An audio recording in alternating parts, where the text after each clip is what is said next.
Bonjour, presque bonsoir à tous. Moi, c'est Fabrice Tisoli, président cofondateur de l'association Climalt. L'association Climalt, il y a un site internet, hein, si vous voulez vous informer, mais qui est partenaire d'un projet de recherche européen qui s'appelle RINS. C'est un acronyme non parfait pour parler de confiscation en Europe. Et donc, si vous voulez, ce projet européen, hein, c'est euh, l'université Vanvitelli qui est vraiment maître d'œuvre de ce projet. Vanvitelli en Italie, à Caserte, université de Naples, répond à un appel à projet pour faire de la recherche. Elle doit chercher des partenaires, au moins trois en Europe. Donc, vous en avez ici en Belgique, en Grèce, vous en avez deux en France. L'université Jean Jaurès de Toulouse, qui organise aujourd'hui donc cette réunion en Zoom. Et vous avez Crimal. Qu'est-ce qu'on a fait jusqu'ici dans le cadre de ce projet européen? Bien, par exemple, j'aime à dire que nous avons parfois enfermé des enquêteurs, donc des policiers, des magistrats, nous avons enfermés pendant 2 heures dans cette salle, par exemple, la Grâce, pour faire ce qu'on appelle des focus group, donc de l'enquête qualitative, où les experts, les praticiens de la confiscation se confient. Pourquoi faire un tel travail? Parce que ça nous donne de l'information et ensuite on peut élaborer des formations qui correspondent à la pratique de la confiscation en Europe. La deuxième chose qu'on a pu faire, c'est des podcasts. Nous vous renverrons les liens quand on vous enverra un petit peu de documentation à la suite donc, de cette séance aujourd'hui. On fait aussi, comme aujourd'hui, une masterclass, une vidéoconférence. Et puis, c'est dans le but, pour ceux que ça intéresse, d'avoir ces formations bien plus denses à la fin du mois, en anglais, online, avec plein de professionnels de la justice qui viendront parler de la confiscation en Europe. Donc voilà à quoi sert ce type de projet européen. Pour aujourd'hui, je ne suis pas seul du tout. Nous sommes dans les locaux de l'AGRASC, un acronyme parfait que certains connaissent, d'autres un peu moins. Vous avez ici la signification. Ah, ici, oui, ici. Euh, je suis avec Davidé de l'association, Agathe, Elisabetta, et nous avons aussi un speaker qui est parmi nous dans les locaux, et les autres sont online. Alors, nous sommes aujourd'hui dans les locaux de La Grâce, que nous avons tenu à faire ceci dans ces locaux, parce que quand même, ça fait plus de 10 ans maintenant que nous avons une agence en France qui confisque de manière relativement efficace des biens mal acquis d'une manière générale.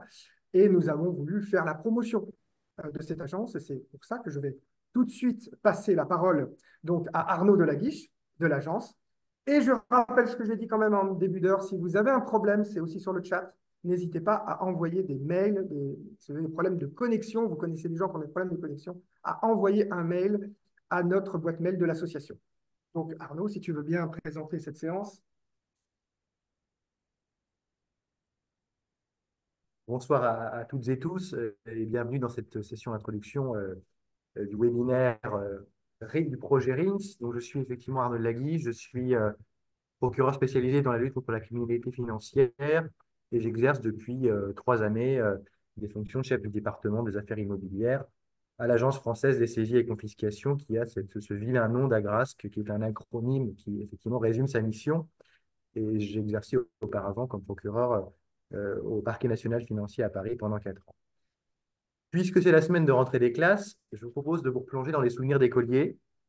Qui d'entre vous n'a pas effectivement entendu la voix de son maître ou de sa maîtresse se déclarer sévèrement: tes billes confisquées, tes cartes Pokémon, tes cartes Magic, tes cartes Panini confisquées. Et dès l'enfance, nous croyons donc être des familiers de la peine de confiscation.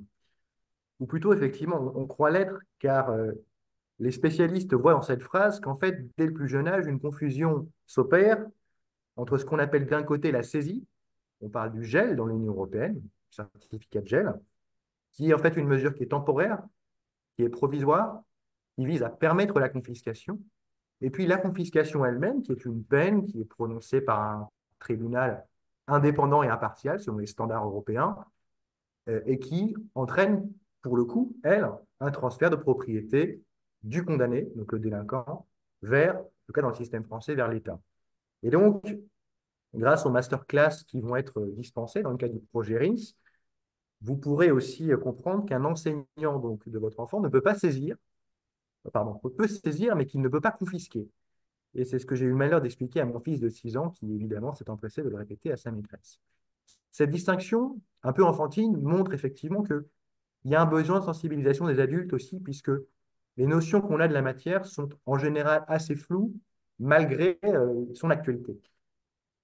Le projet RIMS, effectivement, a vocation à partager les connaissances théoriques et pratiques donc, au sein de l'Union européenne sur cette peine qui me semble redoutablement efficace. Donc Fabrice Risoli vous a évoqué les acteurs français, italiens, grecs qui se partagent effectivement la mise en œuvre de ce projet. Pour vous convaincre que c'est un vrai sujet d'actualité, je pense qu'il faut évoquer peut-être 3 points. Au niveau européen, pour partir du haut d'abord, une nouvelle directive européenne a été adoptée au printemps 2024 et on aura l'occasion, au fil de ces conférences, d'y revenir. Pour les Français, parmi vous, une nouvelle loi, donc Warsmann, du nom du député des Ardennes qui est à l'origine de la création de la Grâce en 2010, une nouvelle loi Warsmann a été adoptée le 24 juin 2024 et donc elle vise quand même à combler un certain nombre de lacunes, de manques dans la législation française et elle introduit notamment, et c'est quand même un progrès particulièrement notable, un mécanisme de confiscation obligatoire du produit ou de l'instrument de l'infraction. Et puis, troisième exemple pour vous en convaincre, qui est un exemple plutôt médiatique, la presse se fait régulièrement l'écho de saisies de villas ou de châteaux extraordinaires qui sont diligentés notamment contre des oligarques russes et autres kleptocrates et sur les discussions internationales qui ont cours sur la façon de réemployer les avoirs russes au profit de la reconstruction de l'Ukraine. Donc tout ça, ce sont des sujets d'actualité que l'on les prenne d'un point de vue européen, franco-français ou véritablement international, qui nous permet d'insister sur l'importance de la peine de confiscation. Et donc pendant ces différentes séquences auxquelles vous choisirez d'assister, vous aurez souvent de maîtres mots, de leviers, de mots d'ordre qui résument en réalité l'action de l'agence, mais aussi des autres agences européennes, de cette agence française à Grasse que je représente ici ce soir. Ces 2 maîtres mots, c'est faire en sorte que le crime ne paye pas. C'est d'ailleurs la devise de l'agence. Alors pour faire chic, on l'a mis en latin, mais en réalité, que le crime ne paye pas, c'est la devise de l'agence depuis sa création. Et le deuxième maître mot, et finalement qui est encore une fois une notion assez simple, vous verrez qu'on n'a pas inventé la poudre, c'est de dire qu'il faut lutter contre le crime avec l'argent du crime. Ça se traduit de manière extrêmement pratique, courante au quotidien, notamment par le fait qu'un certain nombre d'enquêteurs de police et de gendarmerie et de la douane française utilisent au quotidien, pour leur mission de police judiciaire, des avoirs, et notamment des véhicules, parce que les gendarmes et les policiers aiment beaucoup les voitures, qui ont été saisis à des délinquants. Ça permet aussi de remonter un peu parfois le standard du véhicule de dotation de la brigade de gendarmerie que d'avoir un véhicule saisi, notamment dans une affaire de trafic de stupéfiants. Et donc, c'est une façon effectivement simple et économique de lutter contre le crime avec l'argent et les moyens du crime. La preuve que les pouvoirs publics se sont saisis du problème dans l'Union européenne, je l'illustre avec l'exemple français, c'est que les effectifs de l'agence française ont été multipliés par 2 en 3 ans, ce qui est assez rare dans notre administration, qu'il faut souligner. Et aujourd'hui, 85 agents travaillent à l'agence des saisies et confiscations, finalement sous la forme d'une véritable task force où vous retrouvez des gendarmes, des policiers, des douaniers, des agents des finances publiques, des magistrats, des greffiers, qui tous finalement concourent à cette mission de saisie et confiscation au service des enquêteurs et des tribunaux qui sont ceux qui, par leur action, vont permettre la peine de confiscation. La grâce que ne confisque pas, elle est un prestataire de service, un consultant, un conseiller, un gestionnaire et un exécutant pour le travail des juridictions qui prononcent cette peine de confiscation sur la base des éléments qui ont été fournis par l'enquête de gendarmerie ou de police. Et donc, ce qui est intéressant, c'est que cette agence française, à l'instar d'autres agences de l'Union européenne, elle a développé une mission qui va du début jusqu'à quasiment à la fin de la séquence de captation des avoirs criminels. Le début, c'est un peu comme aujourd'hui, ce sont des missions de formation. Et la fin, c'est l'exécution des confiscations, c'est la vente des biens confisqués et c'est leur utilisation dans l'intérêt public, soit pour abonder le budget général de l'État ou des programmes spécifiques avec l'argent du crime, soit pour faire, ce qui commence à se développer, une forme d'usage social des biens confisqués. Quelques chiffres, pour ne pas être trop long. durant l'année 2023, les saisies pénales en France ont dépassé pour la première fois le milliard d'euros et se sont approchés de 1,4 milliard d'euros. Le produit des confiscations qui a été exécuté par la grâce, c'est-à-dire l'argent qui a été versé par l'agence l'année dernière, en 2023, est d'environ 200 millions d'euros pour le budget de l'État et 100 millions d'euros pour les victimes, puisque le produit des confiscations sert aussi à indemniser les victimes d'infractions sur les fonds qui ont été confisqués à leurs agresseurs. Et puis, pour preuve, enfin, une preuve chiffrée que l'agence et que les services d'enquête s'adaptent à la criminalité, aux modifications substantielles des patrimoines des délinquants, c'est que nous avons aujourd'hui sur notre compte, tenu par la Caisse des dépôts et consignations, près de 100 millions d'euros en avoir en cryptoactifs, Bitcoin et autres monnaies virtuelles. Mais les saisies et confiscations, je serais un peu égoïste de le dire, ne sont pas la seule affaire de la grâce, bien au contraire. Et je crois qu'il faut rendre à César ce qui est à César. Et en matière de confiscation, les Césars, ce sont les Italiens. Et tant leur agence de gestion des biens confisqués que leur législation sont véritablement des modèles du genre. Je crois que pouvoir le dire dans le monde, et c'est avec des outils que le monde entier leur envie. Et donc, vous aurez la chance d'accueillir ce soir, d'entendre Madame Daniela Cardamone, qui est magistrate italienne, et donc qui est juge, je crois, au tribunal de Milan, et qui évoquera la portée des grandes directives européennes de 2014 et du règlement de 2018. Effectivement, je pense qu'il fallait donner l'importance qu'il leur revient aux Italiens dans ce contentieux où ils sont véritablement des pionniers. Euh, cette confiscation, cette saisie en vue d'une confiscation, c'est aussi évidemment l'affaire des professionnels de l'enquête, qui sont ceux qui, par leur action, identifient au quotidien les avoirs illicites des criminels. Et cette communauté, j'allais dire, des services d'enquête judiciaire, parce qu'ils travaillent tous dans le même but, police et gendarmerie, sera représentée ce jour par le lieutenant-colonel Aubry, qui est à côté de moi, qui dirige le groupe interministériel de recherche de Nantes. Les GIR ont finalement, comme la grâce, cette particularité d'être des structures interministérielles qui réunissent justement les forces de différentes administrations, police, gendarmerie, douane, inspection du travail, URSSAF, etc., pour travailler ensemble pour mieux dépister les patrimoines criminels. Cette saisie et cette confiscation, elle est aussi l'affaire du monde universitaire qui, par sa recherche et ses analyses, va nourrir aussi la connaissance des opérationnels et suggérer aux législateurs des modifications. Ces universitaires, aujourd'hui, à nos côtés, Charlotte Somagne, qui est donc docteur en droit, qui est autrice d'une thèse remarquée sur les saisies et confiscations dans l'Union européenne, et qui a l'immense avantage de bien connaître la grâce, puisqu'elle y a effectué un stage de quelques mois l'an passé. Donc, bienvenue à nouveau, Charlotte, dans cette maison qui est la tienne. Chères toutes et tous, chers auditeurs, merci du temps que vous prenez pour vous sensibiliser et pour approfondir vos connaissances dans cette matière. Merci aussi de pouvoir finalement auprès de vos proches diffuser, que ce soit dans un réseau personnel ou professionnel, diffuser cette connaissance, ces bonnes pratiques de lutte contre le crime, car je crois que c'est aussi le mot d'ordre de Crimalt, puisqu'à tout seigneur, tout honneur, on est aussi essentiellement là parce que Crimalt l'a voulu et Crimalt a beaucoup fait pour sensibiliser les pouvoirs publics. C'est aussi le mot d'ordre de Crimalt. La lutte contre la délinquance est l'affaire de tous. La lutte contre la criminalité organisée, comme l'a bien compris l'Italie, est l'affaire de tous. Et donc, en diffusant cette connaissance, vous ferez en sorte que la peine de confiscation soit un outil de plus en plus redoutable pour les délinquants. Je vous remercie de votre attention et je cède la parole à mes co-intervenants du soir. Oui, peut-être une petite transition. Excusez-nous, nous utilisons le même ordinateur, donc ça fait de la vie. Euh, Nous avons envoyé à la plupart d'entre vous, il y a peut-être eu des oublis, des documents préparatoires. Je dirais que la force de ces documents, c'est leur côté hétérogène.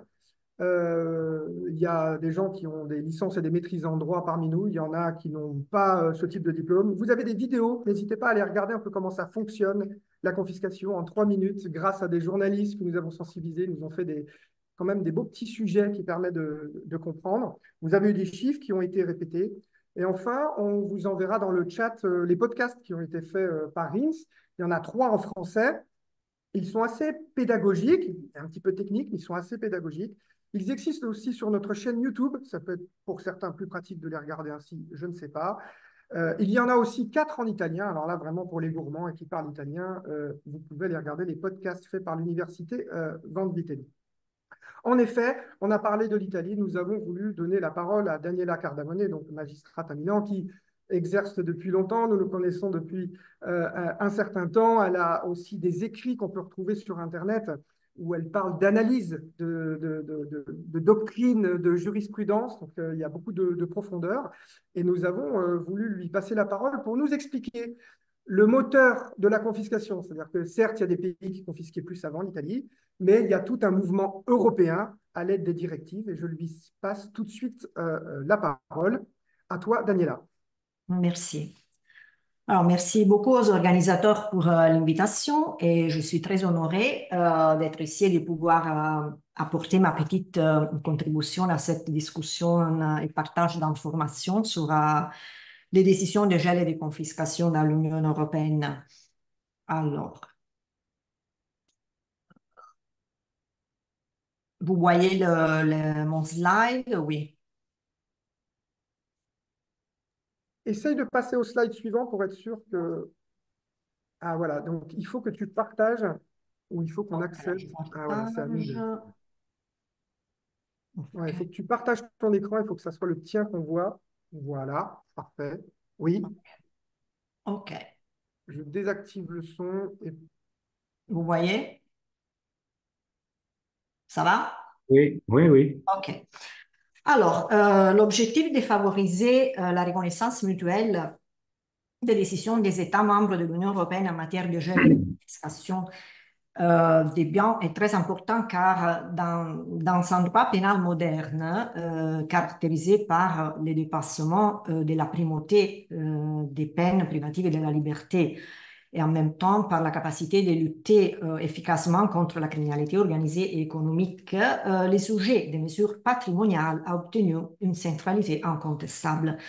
On se rend compte que dans le contexte de la mondialisation, les dynamiques patrimoniales et financières vont au-delà des frontières nationales, orientant les actions criminelles selon des critères de rationalité entrepreneuriale et les rendant largement insensibles à l'identité et aux vicissitudes judiciaires des acteurs individuels. Dans ces contextes, une stratégie valable doit toucher précisément les fondements économiques de la criminalité organisée, c'est-à-dire les réseaux de relations destinés à la préservation et à l'exercice des pouvoirs criminels. Depuis les années 70, dans les systèmes juridiques où la nécessité de lutter contre les formes de pollution économique liées à la criminalité organisée euh, était plus présente, comme en Italie, des confiscations plus modernes ont été introduites. Il s'agit des confiscations caractérisées par l'élargissement de l'objet de la confiscation, par la nature symptomatique des conditions d'application et par la simplification de la charge de la preuve pour l'accusation. En effet, on s'est rendu compte que les phénomènes de blanchiment d'argent et des réinvestissements des produits d'activité illicite rendent extrêmement difficile la mise en relation des produits du crime avec l'infraction individuelle, ce qui conditionne le recours à la confiscation classique. Et l'attention portée par les institutions supranationales aux mesures de confiscation en tant qu'outil indispensable pour lutter contre la criminalité lucrative ne date pas hier. Et plus récemment, la conviction s'est renforcée que les confiscations traditionnelles fondées sur la condamnation de l'auteur de l'infraction dont proviennent les produits illicites ne sont pas adaptées aux formes modernes de la criminalité économique et organisée. En d'autres termes, il existe une prise de conscience de la nécessité de dissocier les possibilités de récupération des richesses illicites de la détection d'une infraction grâce à des modèles de confiscation caractérisés par des liens plus souples avec la détection de l'infraction elle-même, soit parce que les savoirs à récupérer ne proviennent souvent pas directement de l'infraction pour laquelle la confiscation a été ordonnée, et donc on parle de confiscation élargie, soit parce que les avoirs appartiennent formellement à une personne autre que la personne condamnée, donc des tiers, et soit parce que l'accumulation illégale des biens, des capitaux illicites, ne présuppose aucune condamnation de la personne concernée, donc confiscation sans condamnation. Donc, parmi les figures modernes de confiscation, on trouve ici la confiscation des biens d'une valeur équivalente qui vise les biens de la personne condamnée d'une valeur équivalente au profit réalisé grâce à l'infraction. La confiscation élargie des avoirs soupçonnés d'être d'origine illicite. Ces modèles reposent sur une présomption d'origine illicite des avoirs détenus par des personnes condamnées pour certaines infractions, généralement liées à l'enrichissement sans cause. Il est subordonné à l'accomplissement d'une charge de la preuve de l'accusation qui doit démontrer la disproportion entre l'accumulation des biens du sujet et ses revenus déclarés à des fins fiscales ou son activité économique légale. Pensez au cas typique d'une personne condamnée pour trafic international de stupéfiants qui n'a jamais produit des revenus légaux et qui possède des biens d'une valeur énorme, totalement disproportionnée par rapport à ses revenus licites qui sont inexistants. Après, on a la confiscation des avoirs des tiers qui a pour objet des biens appartenant formellement à des personnes autres que les condamnés. Et en effet, l'observation des phénomènes criminels a montré que des personnes capables de réaliser d'énormes profits illicites sont formellement non possédants, donc formellement indigents, car elles prennent soin de céder tous les biens à des tiers plus ou moins complices, parfois menacés afin d'échapper à la confiscation. Enfin, on a la confiscation sans condamnation, le type plus controversé des confiscations, qui n'a pas la condamnation comme condition indispensable. On en trouve des exemples non seulement dans les systèmes italiens de mesures de prévention patrimoniale, mais aussi dans les systèmes de common law, où on parle des actio in rem civil forfeiture. On a des exemples dans les systèmes irlandais, anglais, sud-américains. Le système italien des mesures de prévention patrimoniale par rapport aux procédures civiles de confiscation typiques des systèmes juridiques anglo-saxons présente les avantages importants d'utiliser les instruments d'investigation propres au procès pénal et d'exiger une règle probatoire certainement plus garante de celle du droit civil. En effet, le système italien de mesures de prévention exige une démonstration rigoureuse de l'origine illicite des biens et des propriétés ou de la disproportion entre les capitaux accumulés et les revenus légitimement acquis. Et alors que, en ce qui concerne la confiscation élargie et la confiscation des biens des tiers, les liens entre la confiscation et les binômes infraction-condamnation est atténué, ce lien est radicalement rompu dans les cas de confiscation sans condamnation, qui fonctionne indépendamment non seulement de la condamnation, mais aussi de l'ouverture d'une procédure pénale, c'est-à-dire d'une procédure visant à établir la responsabilité pénale. Ça, dans les systèmes italiens, naturellement. Et toutes les initiatives visant à promouvoir par les biais des sources juridiques supranationales l'introduction des formes harmonisées de confiscation sans condamnation, afin d'assurer l'efficacité du recouvrement transnational des capitaux illicites, ont rencontré de nombreux obstacles. Il y a des obstacles fondés sur des raisons liées à la protection des droits fondamentaux, notamment ce qui concerne la présomption d'innocence et la protection des droits des propriétés, également consacrés par des conventions internationales. Des obstacles aussi ont été rencontrés en raison des différences entre les législations nationales concernant l'admissibilité et les limites de la confiscation sans condamnation, ainsi que les procédures d'application. L'introduction des formes modernes de confiscation dans les systèmes juridiques différents par leur structure et leur tradition a donc nécessité le rapprochement des règles de fond et des procédures et le renforcement des règles de coopération judiciaire transfrontière en matière pénale.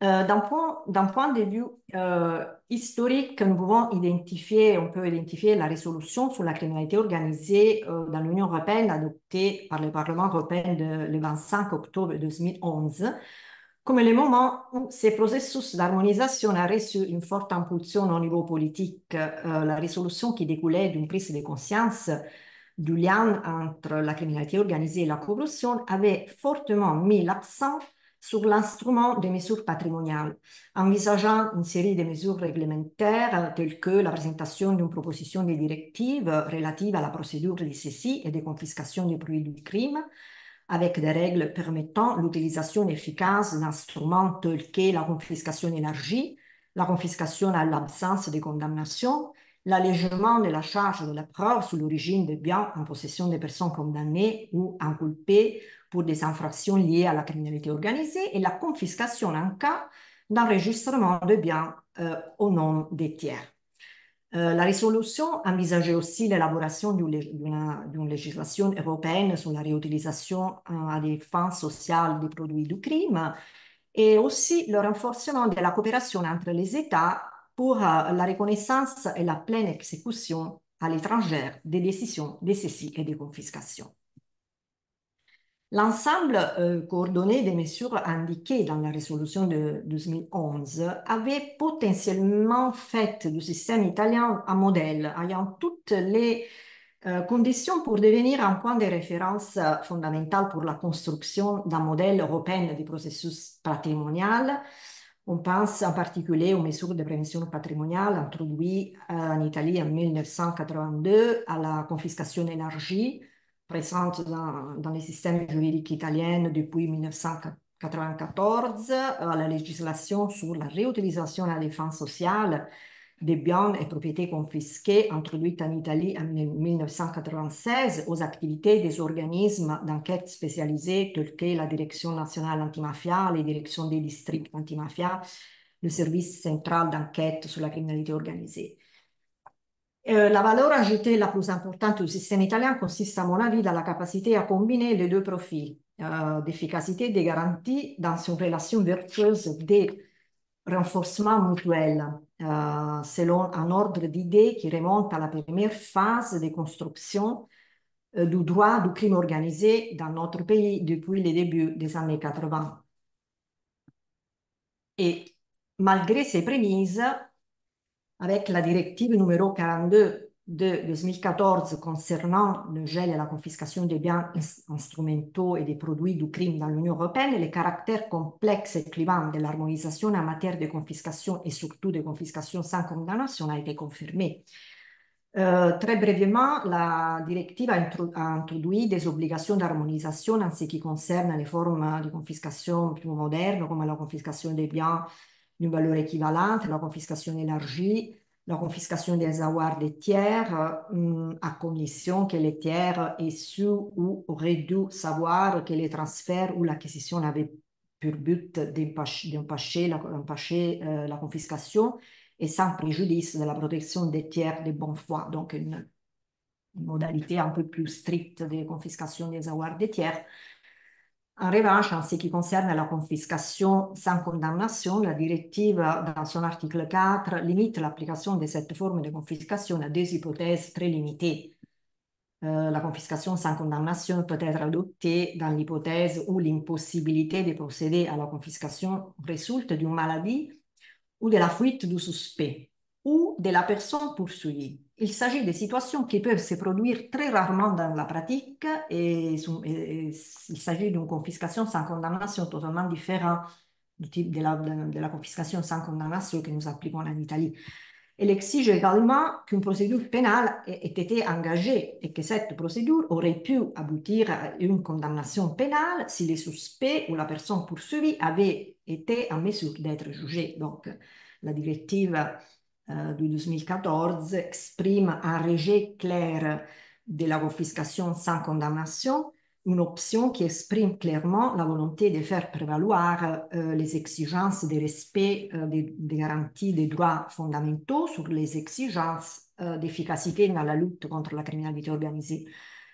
Et l'entrée en vigueur de la directive de 2014 a représenté une opportunité pour les États membres de procéder à une harmonisation de la réglementation des mesures patrimoniales afin de parvenir à une mise en œuvre complète du principe de reconnaissance mutuelle.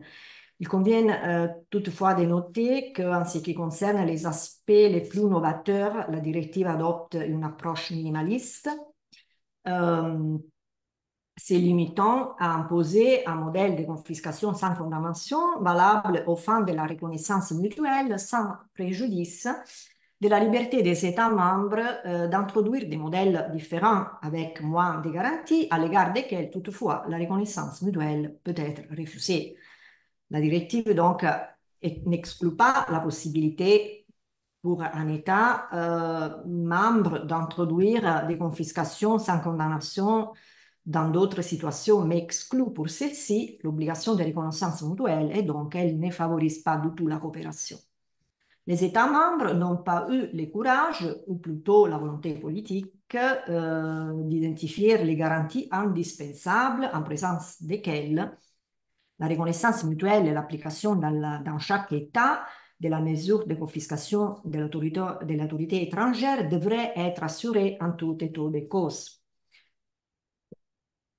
Et d'une manière générale, il a été observé que le système de coopération pénale basé sur l'obligation d'harmonisation n'a pas atteint les résultats espérés, puisque les instruments de coopération existants ont été utilisés dans un petit nombre de cas. Il était donc nécessaire d'introduire un système plus efficace de reconnaissance mutuelle des décisions de gel et de confiscation, car le système existant basé sur les directives et sur les décisions cadres s'est avéré inefficace. Les inefficacités du système de confiscation des biens fondés sur les décisions cadres sont en partie dues à leur transposition tardive, imprécise ou peu harmonieuse par les États membres.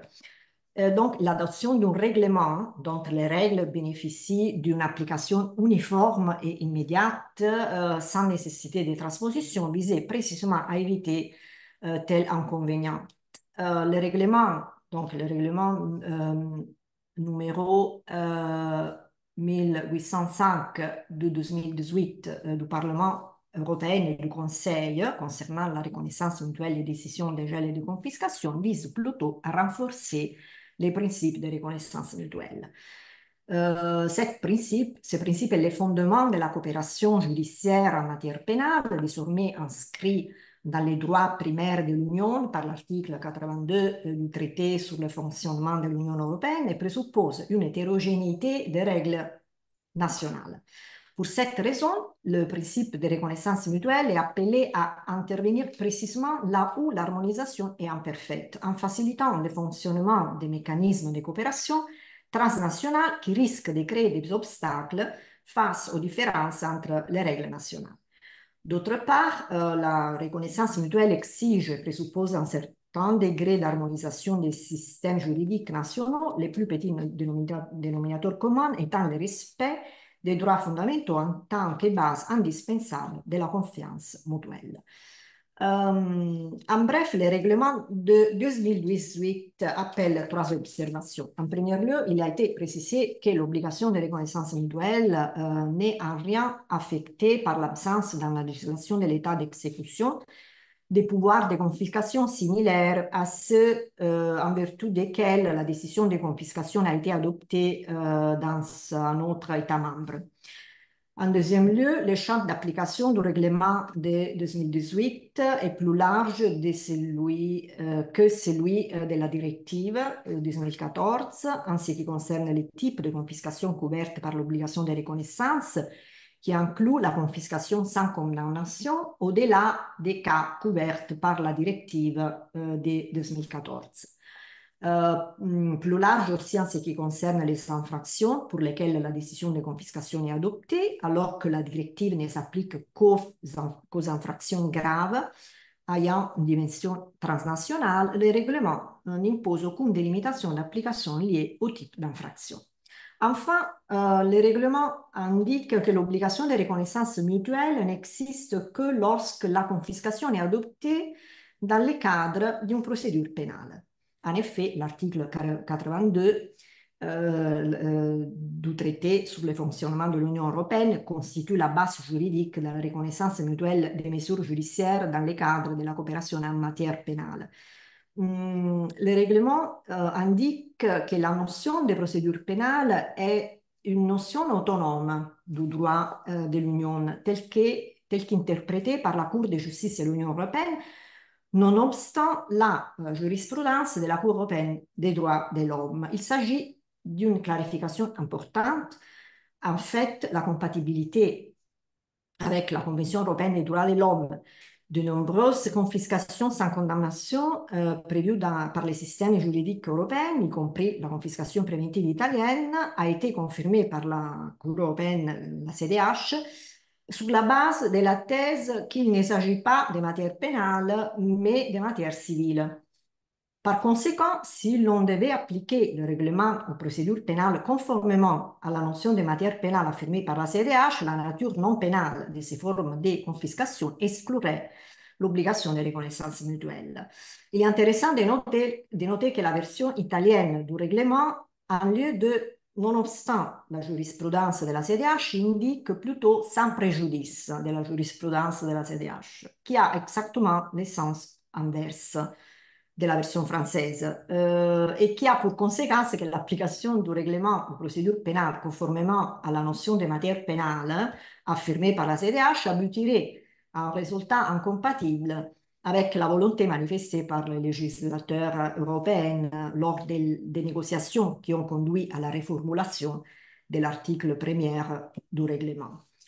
La version française est donc celle qui, à mon avis, supprime un obstacle à la coopération entre les États parce qu'elle impose l'obligation de reconnaissance mutuelle, même dans les cas où la CDH établit le caractère civil de la confiscation. La confiscation, ok. Ok, ça a été ok. Enfin, je voudrais faire quelques remarques finales.